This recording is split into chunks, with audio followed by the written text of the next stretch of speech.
You're listening to Deliberate Living, a podcast that inspires, empowers, and encourages listeners to live life more authentically. My name is Holly Priestley, and I'm a full-time nomad and creator who has been living in my 1997 Ford van since January 1st of 2019. I travel the United States with my dog, learning how to live with more authenticity. I explore different ways people choose to ditch the prescribed life we've all been sold and live on their terms, finding freedom and happiness however they choose.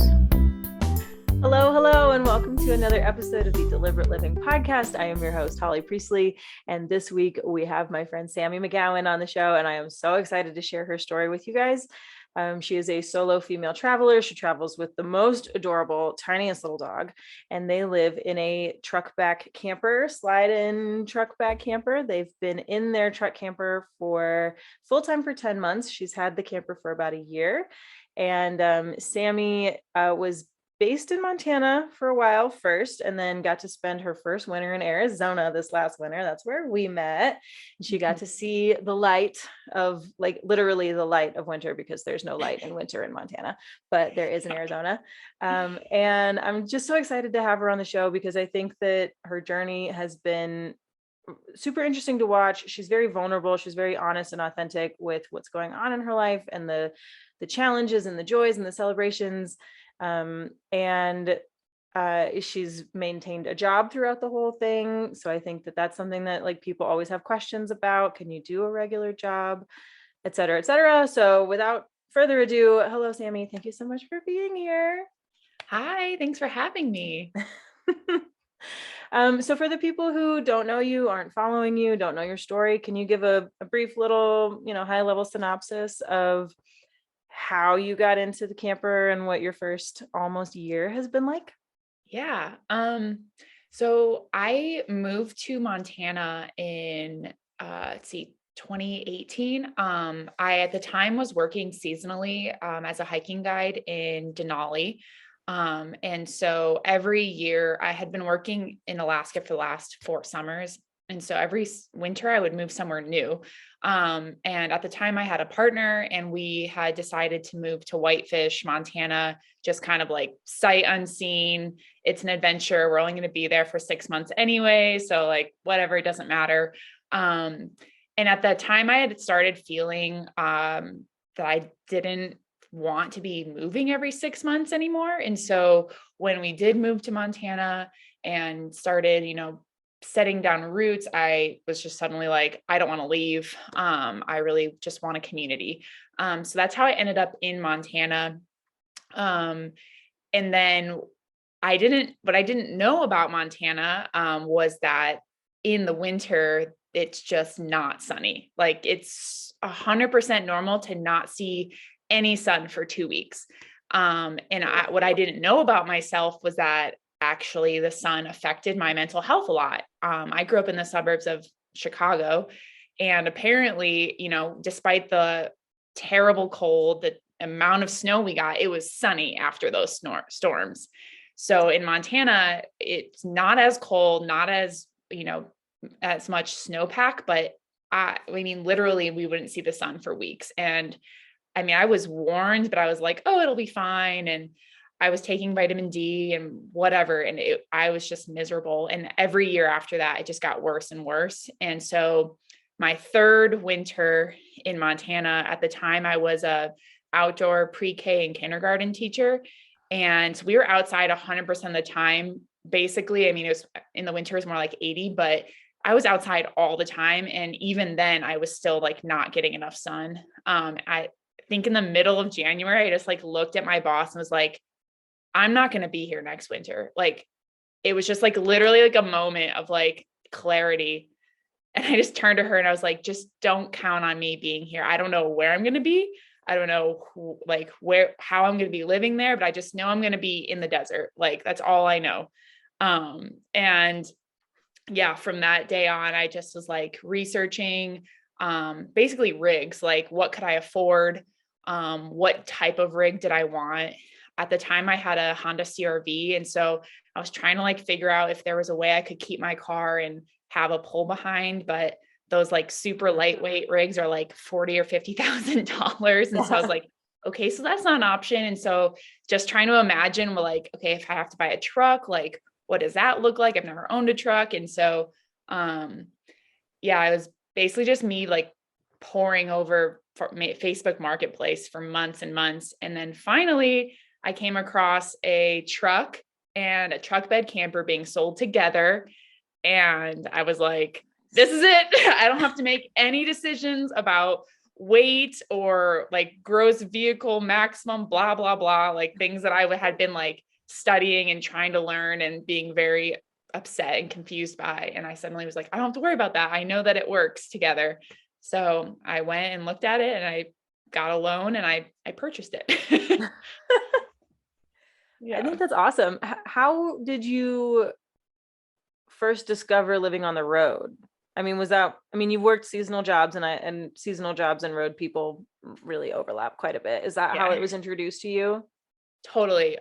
So yeah, the backstory of that was kind of funny. I got a business degree from a very expensive school in DC, and went into marketing at a full-time job, marketing job right after college.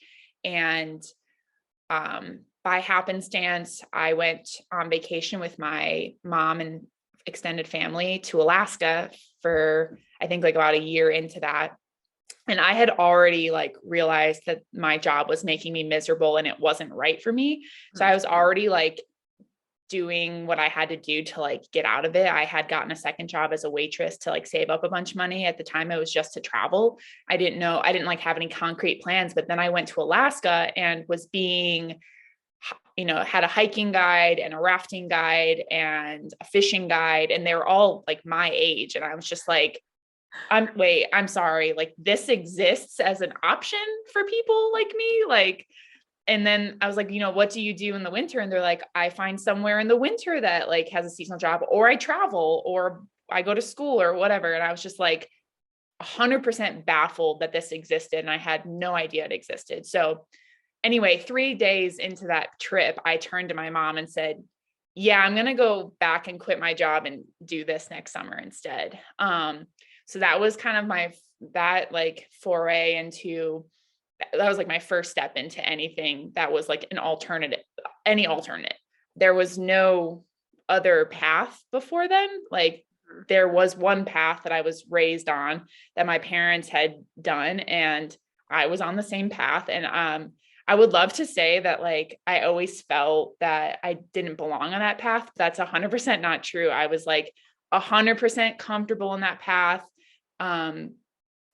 Thrived in that type of environment, was very competitive, wanted to be, the CEO of a Fortune 500 company at the time. And then just was miserable and saw an alternate path, and like literally in a split second just decided that that was the path for me.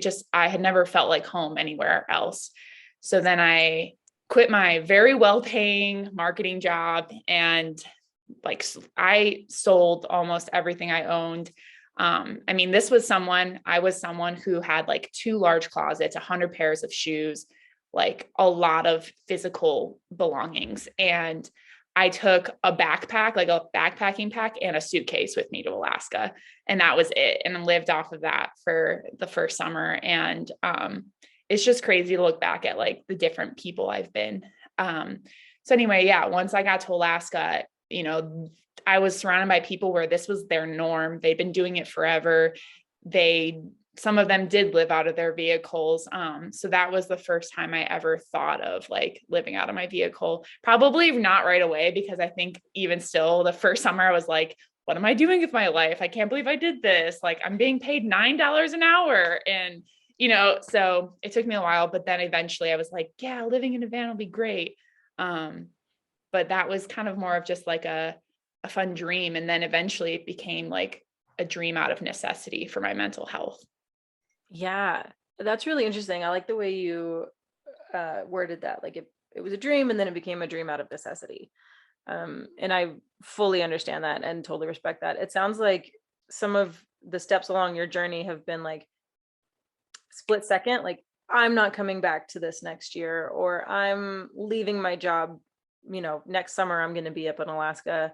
And I think that, like you said, just exposure to different ideas and exposure to alternate ways of living and doing life, and, not going to an expensive school and living in an expensive city and owning 100 pairs of shoes. Like, that's a way to do life. And if that's how you want to do life, by all means, go do it. Mhm. But it's not right for everybody. And so much of us were not given options growing up. I mean, I definitely wasn't. I had the same, like, you're going to go to college and you're going to get a degree. Like, not going to college was not an option. Like, it didn't even cross my mind that you wouldn't do something other than college after high school, right? Mhm. And it took me the same kind of process. Like, I tried to get jobs for other people and like work in different industries and like buy a house and do all the things that you're supposed to do. And I was Mhm. miserable and I couldn't figure out why. I thought there was something wrong with me. Like, I wasn't Yeah. doing it right. Everybody else is so happy running this life that, we've been prescribed since we were kids. And it's just not fucking true. And Mhm. so, like, I love hearing stories of like, I tried, I gave it a good valiant effort and it didn't work. And so I went and did Yeah. this other thing. And so you said that when you moved to Whitefish originally, you had a partner and then you moved into the truck by yourself. Mhm. Was the truck ever a thing that you were thinking of doing with two people, or was that always like just a you thing? So my partner at the time and I met in Alaska. And so we had both been working seasonally for around the same amount of time. So just being surrounded by the same types of people and kind of, exposed to that type of life. We both individually had dreams of being van lifers. And then when we were together, we actually at some point we purchased uh, a large uh, camper. It was I can't remember. It was like kind of like a Winnebago, but it wasn't that brand. With the plan of like revamping it.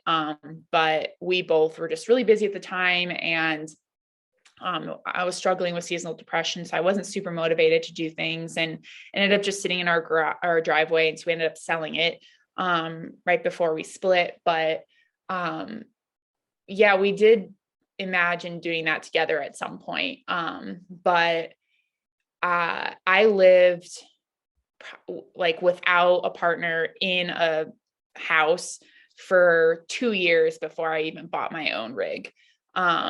So I think it was right. Well, yeah, maybe only a year. It was right before the pandemic that we split. And then I bought the rig like a year later. Yeah. So, and yeah, it was just kind of like going off of my intuition. Like you mentioned, like how you liked how it's just like in a split second I made this decision. And like looking back at all of these like really life-changing decisions, it's all been when I've been really in tune with my intuition. Um it was like this overwhelming, like all knowing feeling that like consumes your body. Like, I think someone asked me, was like, how do you know it's right? And it was like, I'm the queen of like overthinking things. Like if you're into Enneagram, I'm a type 1 Enneagram. Like we're really hard on ourselves. We're like, love being like perfect, to ourselves. We're like our biggest, basically we're the hardest on ourselves. We hold ourselves to really high standards. So anyway, I'm really great at overthinking and thinking of all of the angles at which something can go wrong. But it has always been in the like moments of just like deep knowing that I've made these decisions that have ended up being the decisions that have changed my life for the better. And that's how I tell people, like, when something is right, it's not like an anxiety. Like there's a different feeling to anxiety. It's like, instead I think most of us can imagine or know what anxiety feels like. It just feels like, like our heart hurts, or like our chest feels tight, or like it's worrisome. Whereas like the intuition is just like, it's more like a calmness, and it's just like, yeah, that's the right decision. And there's no like question about it. Yeah. So I mean, I feel exactly the same way. That's how I felt with my van journey. And it didn't occur to me that doing it by myself was like wrong or bad until other people were like, you're going to do that alone? I'm like, yes, I'm single right now. Like, I'm going to do this alone. And even if I wasn't, if my partner didn't want to do it, I would still do it because I know this is the right thing for me. Did you get any of that feedback from people? Was your family and friends like, oh no, this is just Sammy, that's what she does? Or did you get that like fear-based response? I think by this point I had already done so many things by myself that it was no longer a surprise. So no, I actually like didn't get any of that pushback because it was just at that point they're like, yeah, that makes sense for you because that's what you do apparently. But yeah, I would say in the beginning of like, this solo female journey, I mean, because I've traveled quite a bit by myself, locally, nationally, and internationally. And so, yeah, at this point, like my mom was almost just like, oh, thank God you'll have like a solid vehicle around you, like it was more of like it was upscale because it was like better than like backpacking through South America with just a tent or whatever, it felt like almost more secure for her. Yeah. I love that. I think that's amazing. Like, oh, thank God she's going to have a truck. She's going to have a place to be rather than just like on her feet with a backpack and a thumb. Like, yep. Yeah. That's awesome. That's how you know you set your life up right, is when you become a van lifer and your parents are like, oh, thank God. No kidding. Oh man, that's amazing. Yeah, my parents were kind of like, okay, cool. Like, we expect this from you, whatever.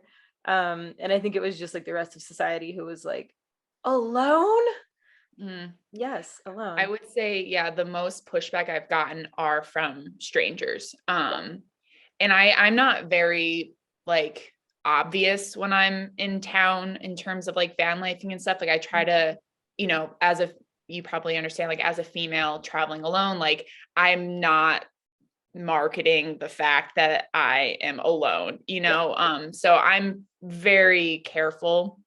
So I don't get a lot of feedback publicly because it's not being publicized. But there has been on occasion where, like I'm specifically thinking of one time I was in downtown Phoenix and I was just like roaming around one of their art nights. Charlie and I were just like walking around and they had all their art galleries open, and this guy was just like very pushy in terms of like chattiness. And I wasn't near my rig or anything. So I felt comfortable because he was like, very like, what are you doing? Like, are you visiting? And I was like, sort of, I kind of live here right now. And he's like, what does that mean? And I'm like, so eventually I was like, I live in my vehicle in my camper. And he was like, alone?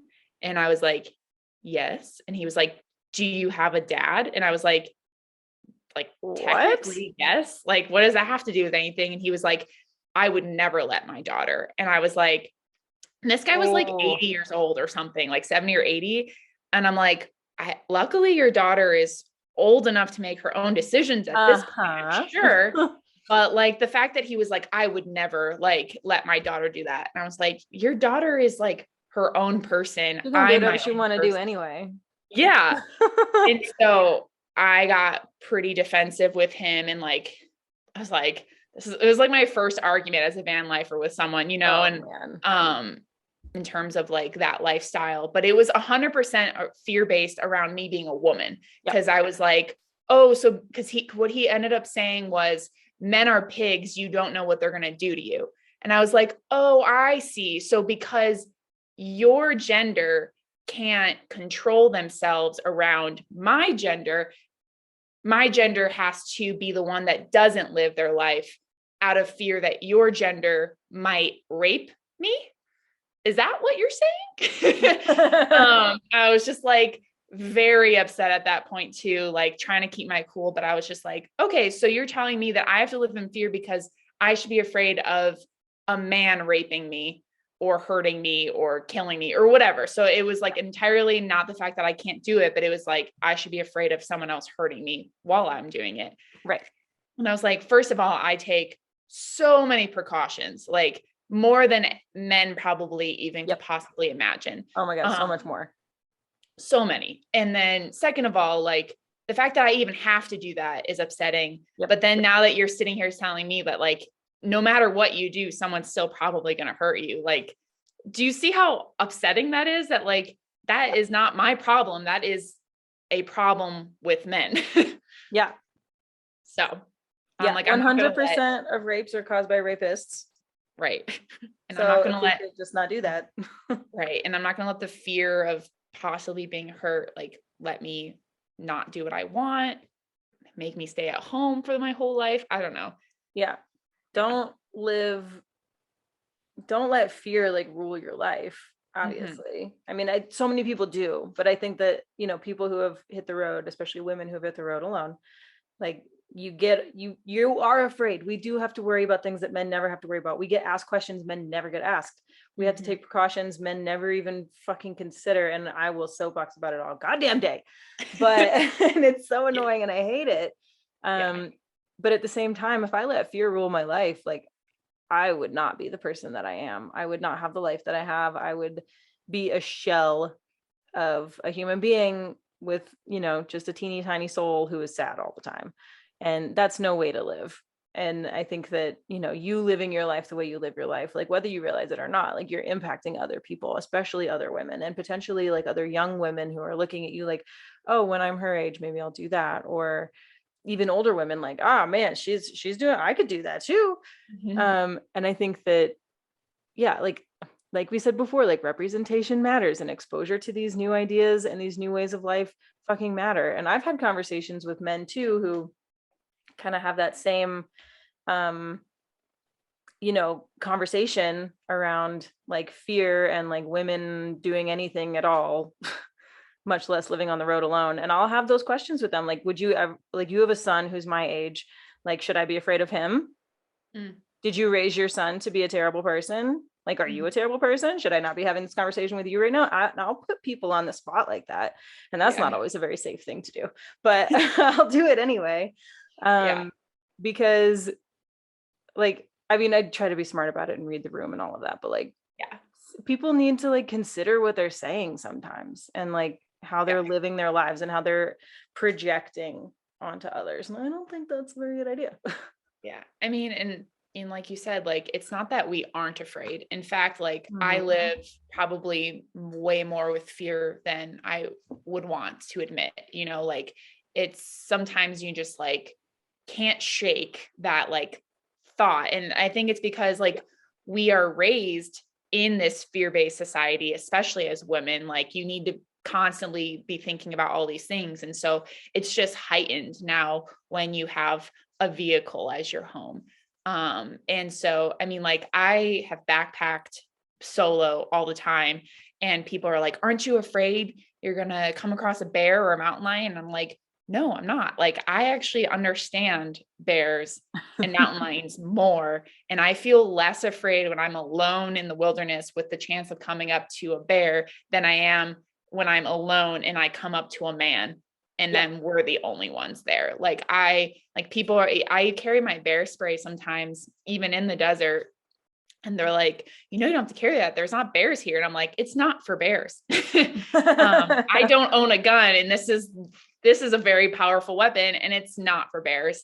It is for other humans. And that's like the sad fact is that I feel like more comfortable coming upon a bear than I do a large man in the middle of nowhere. So 100%. And I think so many of my women friends and I have had that exact same conversation. Like, I would so much rather be alone. I am not afraid of wildlife. I am not afraid of the elements more than I am afraid of other people. And like, that sucks. But at the same time, after having, I was on the road for 3 years and you've been on the road for almost a year. And I know that after some amount of time, you're still afraid of people, but you're not, you have that growing sense of confidence and capability and empowerment of like, yeah, things are scary. But I'm going to do what I'm going to do anyway. So can you tell me what the first few months of living in your truck camper were like? And, if you had any of those experiences or just in general, like what was the experience of first moving in like versus like now? Actually the first few months I lived in my camper, I was still in Whitefish. I was living in it kind of prematurely because of some family issues. But so I hadn't planned on being in town and van lifing it, which by the way, it's so much harder. Like even now I'm back in Whitefish now and still like trying to manage van lifing, while being in like, it's not even a city, it's a very small town and surrounded by like technical wilderness, and it's still very difficult. So yeah, my first, Whitefish. yeah, it's just very difficult to like, we're not homeless, but it's similar. Like cities are very anti-homeless, anti-van life. It's just really hard to like try to do anything. It's way easier to be out in the middle of BLM land and do whatever you want. But so yeah, my first few months were like kind of not rocky, like it was okay. It was just more of like trying to find like friends' driveways to be able to camp in, and like bathroom situations because I don't have a bathroom. And so I think that was like the hardest part. Plus it was also like fall moving into winter. So it was just like very cold. And I have a pop-up truck bed camper. So it's not insulated at all. In fact, it's mostly canvas. So whatever temperature it is outside is inside. And it was actually when I hit the road, it ended up being like so much easier almost immediately. Like just finding, like using resources to find camping spots for a night or a week or whatever. It was just like way easier than trying to find a place to park for like a month or two at a time. So yeah, when I eventually hit the road, I was like, oh, thank God. Like this is so much better. And then, yeah, after that, I never had really any issues. It definitely is a little bit different for me because I have to worry about service because I have a full-time remote job. So I would say that is different than a lot of van lifers. Is I can't choose spots that don't have service unless it's on the weekend. So I do have to be very like aware of the service situation. I can't just, worry about the other normal things like, is the spot flat? Is it near a highway or not? Like, is there privacy to go like, yeah. Is it hard to access? Like all of those things I also have to worry about. But on top of that, I'm like, does it have good service? So yeah. And yeah, and in terms of like coming across men and stuff, I actually haven't had any bad experiences yet. I do think a lot of that is preparation, and not parking near people a lot of times. Just doing all the things that we talked about that like men probably don't do. Like I see a lot of men who just like pull into an area and then just like park right near someone. Whereas I'm like, okay, there's a lot of people right here. I'm going to like go off somewhere farther away, like, so that when they see me alone, they're not like, oh, this woman's alone. So I think that, yeah, there's a lot to be said about what I have done to avoid those type of interactions, but, also just not everyone's bad. So that's good too. Yeah. I mean, most people are not bad. Yeah. But you just never know. And being alone, like driving 5 more minutes down that road, you're probably going to get a lot more privacy than like trying to be at the trailhead like everybody else. Yeah, totally. And so you got to spend the winter in Arizona, like you said you were going to, in the desert with all the sunshine. And how has, just living on the road in general, how has that affected your mental health? It's interesting. So I left Montana because of the lack of sun, and went to somewhere where it was like 99% sunny. And that in and of itself was amazing. Like I loved being able to wake up and just count on it being sunny. There were many days that I just like felt just so thankful, like waking up and just it being sunny. It was just like, it just felt so amazing. But the part that was really difficult for me was being alone, without like a community, like not necessarily needing like a significant other to be with me. In fact, that like sounds really miserable living with a significant other in my vehicle in my camper. But it was more of like, I didn't have like a set community, being new to van life. And so, it was just really hard in that. So it was kind of like I traded one for the other. It's like, I have the community here, but there was no sun. And so I went to the sun and then there was no community. And so, not to say that like my mental health was just like amazing in the desert, I definitely still struggled, but it was a different type of struggle. And I think it also helped, like, there are a lot of ways to try to make community in the van life community, apps and whatnot. But, I found myself to be very, I don't know, I didn't readily look on those apps for quite some time into my van life journey. Like, I would say I don't think I made a van life friend for like months, up into my journey. And I think it was, I'm not quite sure why. I just very much like okay with being alone. And then even when I was lonely, it was still like, I didn't feel the need to do anything about it, I guess, if that makes sense. Yeah. My first year in the van, I had higher expectations of meeting more community and having more friends because I was a rock climber. And the rock climbing van community is like, the Venn diagram is almost a perfect circle. There's huge overlap. And I just thought it would be so nice and so easy to go to all these climbing areas and like make all these friends. And I did not have that experience. I had a really, really, really, really hard time meeting people. And I think that that's common. I've had this conversation a few times recently with other solo women on the road, and the community aspect is definitely hard. And so my first year in the van, I tried really hard to meet people face to face in person rather than through any apps. Like, some of the apps weren't even there. Like, Seeker wasn't even a thing. Like, some of these apps didn't exist, 3-4 years ago. Yeah. And so I remember like one time I was in Tillamook, Oregon, and I was going to the cheese factory and I was so excited. And as I was walking in, this van pulls in and I was like, oh, look at that van. Like, like, you got some solar, you got a propane tank, like, And then, so I got a quick glance at the driver. And like, when I saw him in the factory museum area later, I was like, hey, is that your van? And I like really tried to put talk to people, talk to strangers, which for me is not always very easy. I'm an introverted, shy hermit kind of person most of the time. But like, I deliberately like put myself out there and was like, what's the worst thing that could happen? He's a jerk and we don't talk. But I tried. Like, it's all about that, like practicing how to talk to people, like practicing how to make conversations with strangers. And like, I got better at it, but it was still really hard, and sometimes you go to these like public lands and you're like, oh, look at all these vans. I'm going to go park alone. I don't want to be near you, but I 100%. Yeah.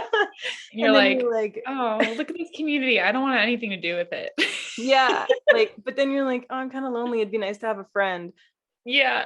But also like, I like being alone. Yeah. 100%. There is a story back. Yeah, exactly. And I think too, like it does tie into being a woman too, because it's like there's been times where I've like been out near a man van lifer and been like, oh, like they look really cool, but like, do I trust them? And I did meet a guy when I was in van lifing, when I took a trip down to Big Bend, and we were at an actual campsite this time because there wasn't like a lot of boondocking down there. And he even said later, he was like, you were really closed off when like we first started talking. Like, you could tell, he was like, you could tell that you were like trying to like size me up and be like, who are you? What are your intentions for this, interaction? And I was like, yeah, I'm really sorry. It just like takes me a second to trust people. Like, I have to like apologize for that. It's true. Yeah. Yeah. But I was like, I just need to like feel you out and like be like, are you normal? Like, do you have good intentions? But after that, we were like really close. And so, yeah, it does suck sometimes being a woman, because I think it does limit our friendships. But beyond that too, I think that there is it's kind of cliquey in van life sometimes. When people have been in van life for a while, they have their van life friends and they're like together. Like there were times I put myself out there. Specifically one time in Sedona, I parked near these other two women. Specifically, I was like, oh yeah, like I'll park near these girls and we'll like be friends. And they like wanted nothing to do with me. Bummer. It was super sad. I like even like I parked near them and I was like, hey guys, and they were like, hey, and then like went back to talking to each other, and I like parked and set up and walked over to them and I was like, hey, just so you know, I'm Sammy, this is Charlie, blah blah blah, and I was like, would you guys like to have a fire later or something? And they're like, well, we haven't seen each other in a really long time, so I think we're just gonna like hang out with each other. And I was just like, okay, like, you know, it was like hard for me to like put myself there. And then they were very cliquey and like not open to making a new friend. And so that was just like really disappointing. And that was like probably the most like upfront example of that, but that does happen a lot. Like there are like areas where you park that like you could tell there's like 3 vehicles parked in a way that they're like, oh, they're friends. If I were to just like pull up and be like, they'd be like, why aren't you parked like a mile that way? You know? Yeah. You can tell where the neighborhoods are. Yeah. So there is like a clickiness to van life too. And so since I was like super new and like literally knew no one, it was like, I had to like find someone else who also didn't know anyone. Like that would be like the way to make friends. So there is that aspect of van life too, that I think was like kind of disappointing for me. Yeah. Because it felt like this very open community that I was joining, but that's not actually true a lot of the time. Yeah. So one thing, two things about that. One, van life is filled with humans and humans are not always spectacular to each other. Yeah. And so that's something that, you know, people would ask me about the community aspect of van life, or other vanners that I meet, or tell me like, oh, my neighbor's son's best friend's roommate just bought a van and you guys should be friends. And I'm like, that's not exactly how that works. Just because like we're all humans, and yeah, like we're humans who are making a deliberate choice to live our life in a specific way. And so we do have some things in common. Awesome. But they're still humans, and not all humans are great people. The second, I think that meetups are a really good way to insert yourself into communities and like make more friends. My first foray into van life, I moved into my van on January 1st, and I drove from Denver to Quartzsite, Arizona, to the Rubber Tramp Rendezvous.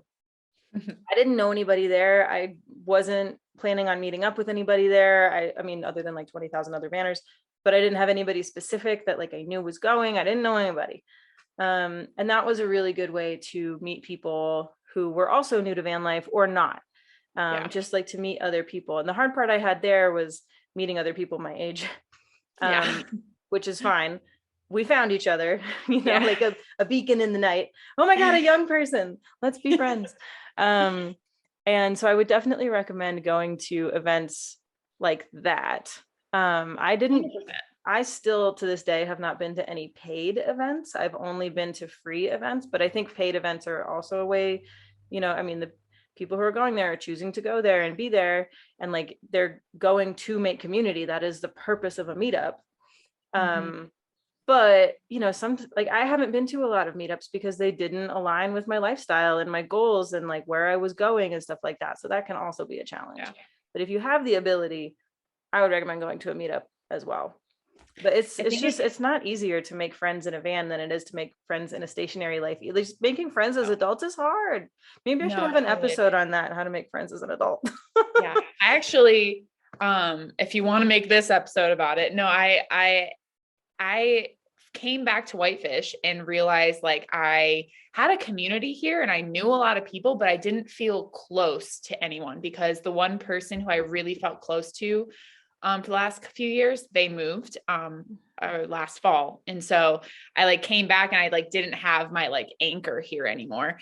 And so what I ended up doing, which is actually how I had met her, was I rejoined Bumble BFF. So I haven't Bumble tried that. has the BFF version of it. So you don't have to use it for dating. You can use it for friendships. So what I've been doing since I've been back is Bumble BFFing and trying to meet new people, because I was like not meeting people the way that my job is fully remote. I live in a van or a, camper out in the middle of nowhere. And so it's like, I just like wasn't meeting new people.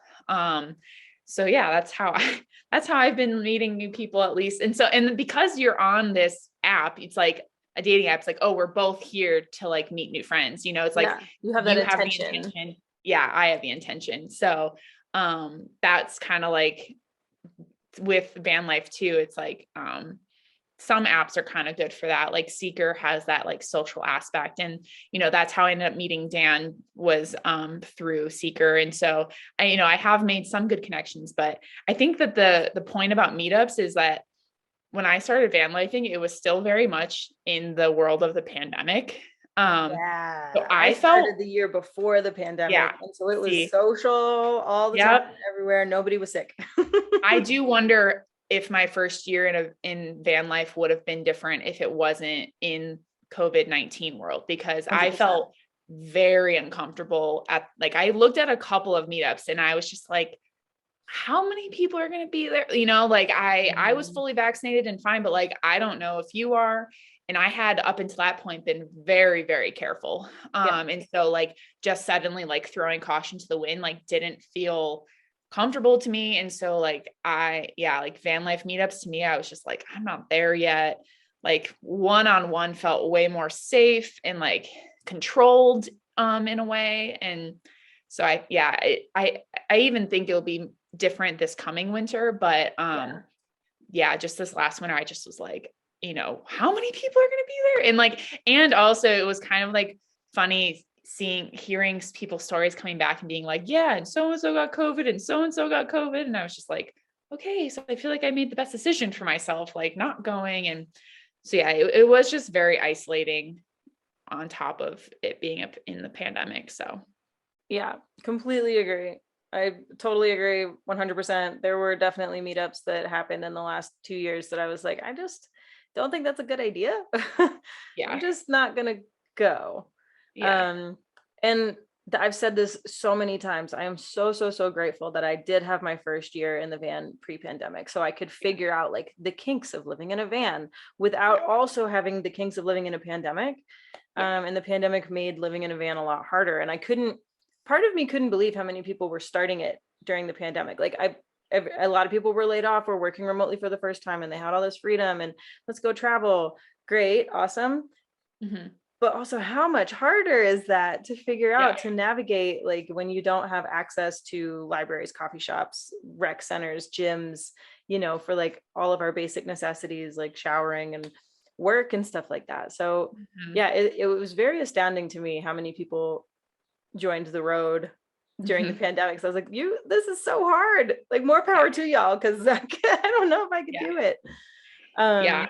I even feel lucky because I mean, I did it in 2021. So we were still in the pandemic, but it wasn't that like year where like quite literally everything was shut down. Like, yeah, I also can't imagine that, because even last year, some of like the rec centers and libraries were still like either shut down or like in very weird hours, like only a couple days a week. And like, yeah, it totally affects everything that you do. Like you go into town to take a shower and it's like closed and you're like, okay, well, this is like my one day that I was going to like drive the hour into town to go do all my things. And now I can't. So it's like, what do I do? Do I come back another day? But that's like so much gas. And Yeah.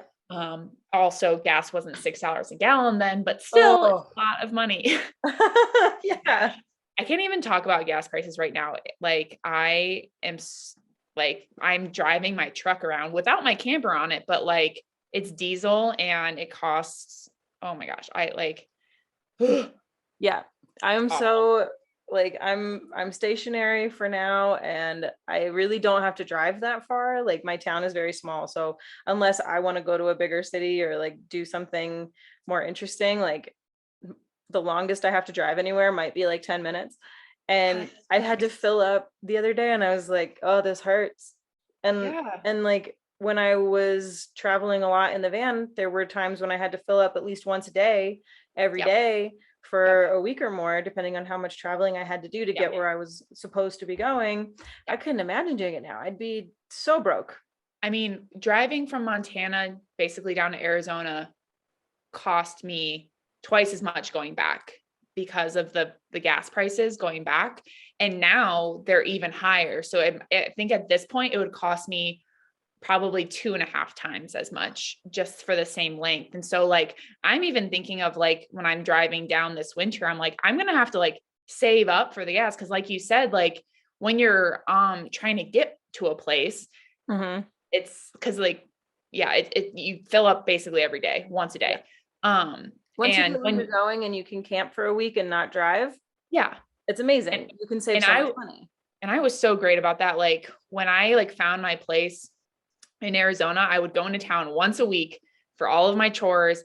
And then I was like in the wilderness for the rest of the time. Like I'm not the type of van lifer who like changes places. Like when I find like a good place, as we've talked before, with like all of the the things that you want, like flat ground, trails, good service, not that loud, so on and so forth. Like I'm like, I'm sticking around, you Yeah.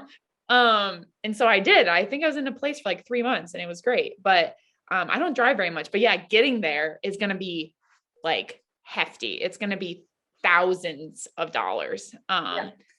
And that is like, I've literally thought like there's been moments I'm like, do I want to do that? Like, is that still worth it? But then I think about, you know what? Rent here is so crazy right now. Like I fully intended when I bought my vehicle that I would just be in it for the winter and then I would get a place to rent for the summers while I was still here.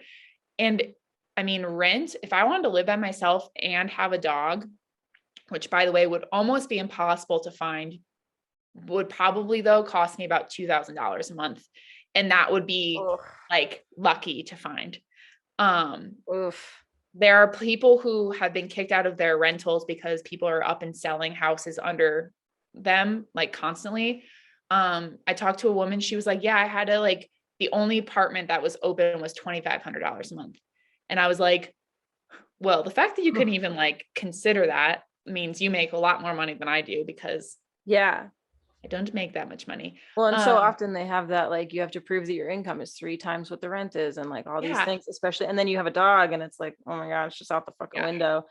The Yeah. rental market is like, the housing market in general, renting or buying, is bananas right now, especially in tourist towns like Yeah. Whitefish or Big Mhm. Sky, or anywhere in Colorado, or all these places that people are like so desirable and they want to live, Yeah. but then like the local people who actually work there and sustain the town can't afford to live there, I'm which is happy. a whole episode in and of itself. I know, right?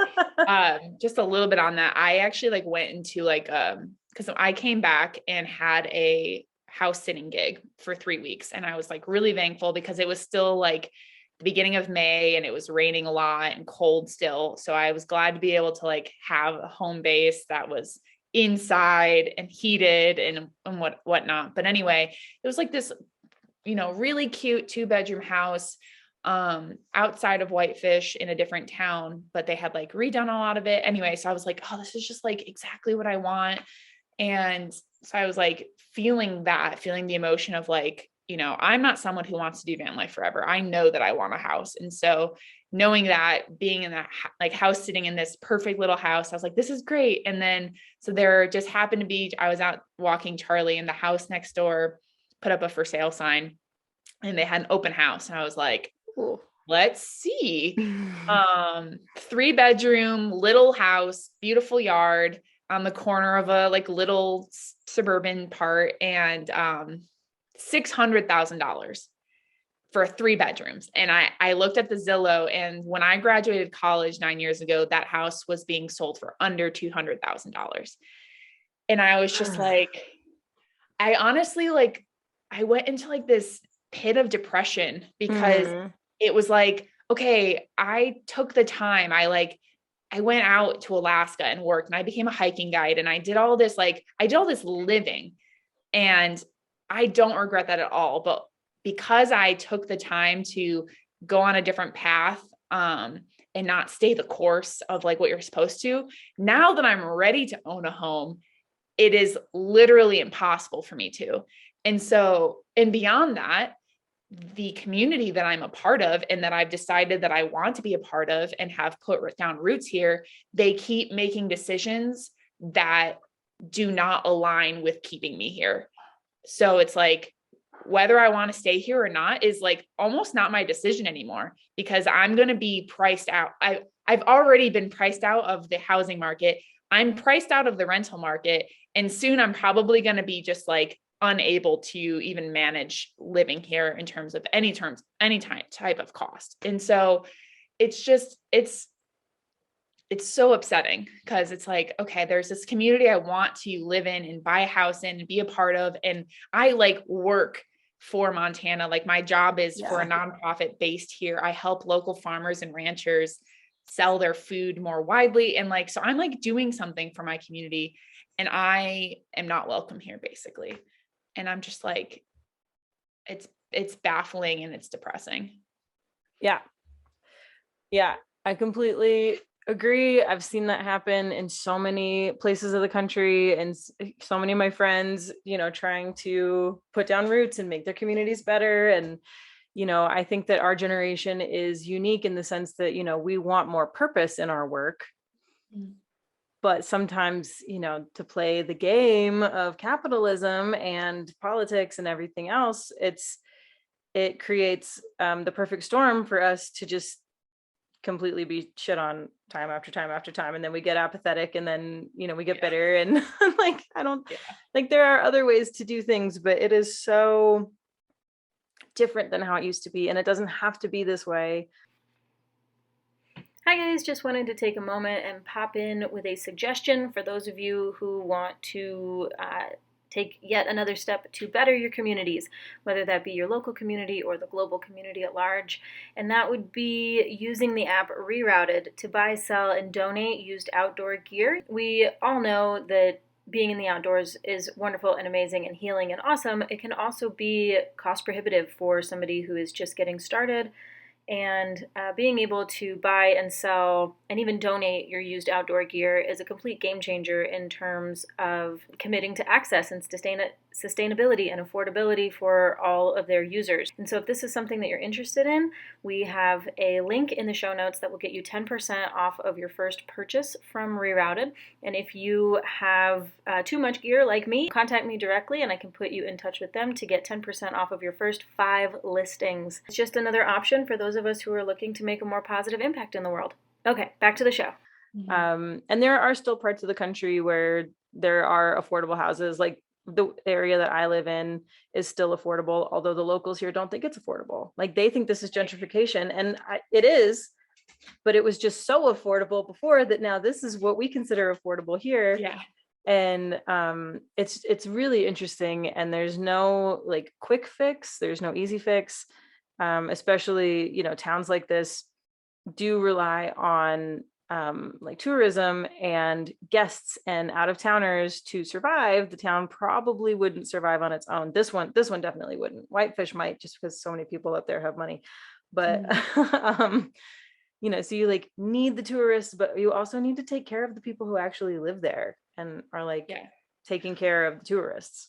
Well, it's funny because I was like, yeah, like we're a tourist town. Like our summer is based around tourists, and it's like, what's going to happen? Like, I don't know. I'm like, are you thinking long-term? Like what's going to happen when there is no one left to cater to the tourists? Because the people who are moving here all have like remote jobs from San Francisco or Seattle or Colorado or whatever. So it's like, you don't even like, your money is not even being made from this community. So it's like, anyway, people come here because of tourists and Glacier National Park and the mountain for snowboarding or whatever. So it's like, what's going to happen when there's no one left to serve them coffee and pizza and bag their groceries and teach the kids that live here? Like, there's going to be tourists and the people who don't serve them. And then that's not going to work. Yeah. So it's like long-term, this, like, it really isn't going to work. It's a matter of when the other shoe's going to drop and it's all going to implode. And am I going to still be around when that happens? I don't know. Yeah. And that remains to be seen. I do think that this is a really interesting conversation. And so for the listeners, if you have opinions or experience or want to hear more about it, let me know, and we can definitely arrange to have an episode like specifically about like tourist real estate, cost of living, logistics of living, in small towns and stuff. Cause I do like it's a thing, and it's hard, and it's only going to get harder until something breaks. But Sammy, for you, you're coming up on your year anniversary of living in your truck. And at first, you said that you were just going to live in it for the winter and you were going to find some place to live for the summers. What does the future of your truck life, road life look like, as far as you can tell so far? Well, based on what we just talked about with housing, it's like, who knows? Who knows?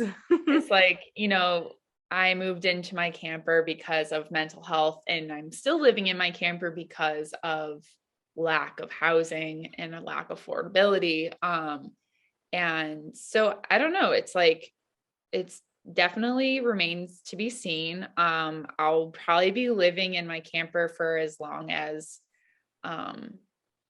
I can, and or until I am able to find somewhere that's like more permanent and affordable to live, but that doesn't seem very likely in the near future, honestly.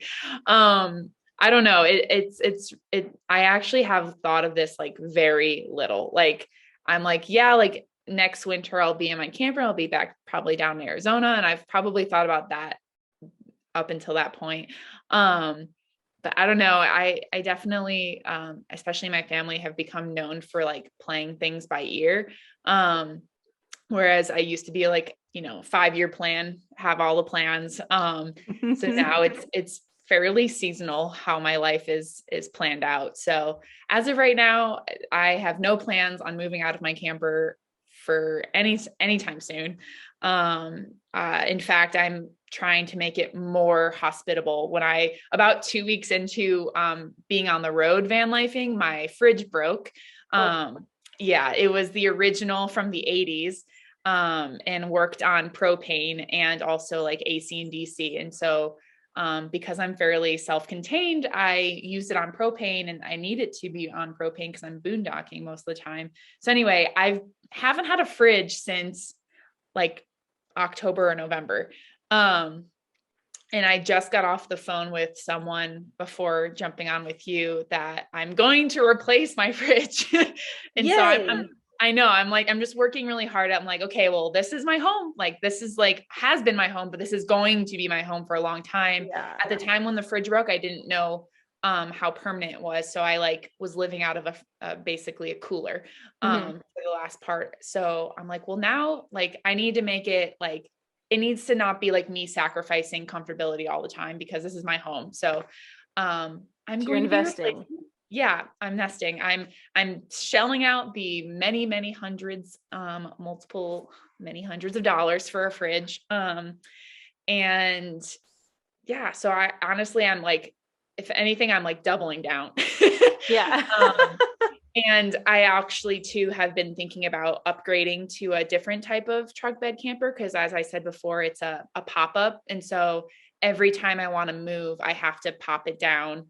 And so that just requires a lot of like logistics in terms of like the inside of my camper, and is kind of annoying. So I've thought about possibly upgrading to a hard shell maybe next year. But yeah, if anything, I'm just like, this is it. This is going to be home for a while. So in it until I'm not.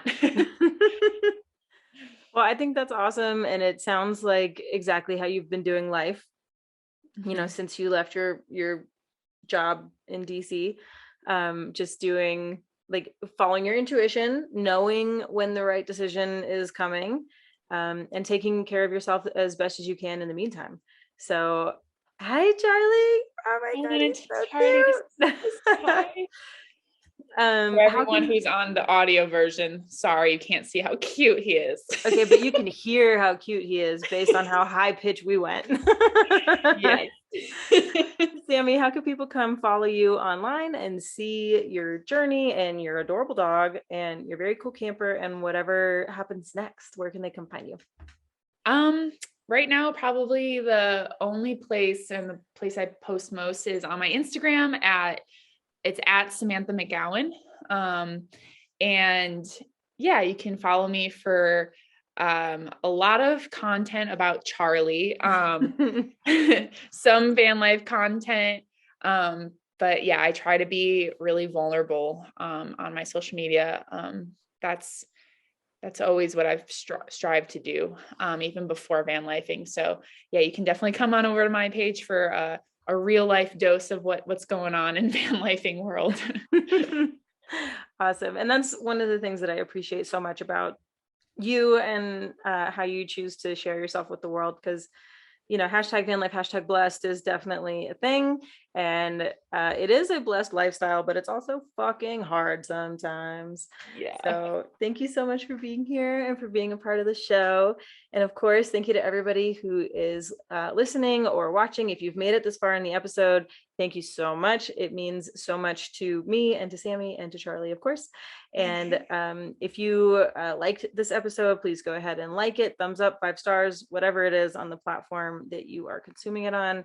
Leave a comment, share it with somebody. If you know someone, maybe like a single lady who needs to make a change in her life, maybe share this story with her. And if you want to support the show financially, I do have a Patreon specifically for Deliberate Living. And on that Patreon, you can help offset some of the costs that go into creating the show. It is not free to create. But then you also get access to behind the scenes, extra long episodes, and rapid fire question mini-sodes that I have with my previous guests. And I would really appreciate it if y'all came over and did that. And yeah, I hope you guys tune in next week for another excellent episode. Bye.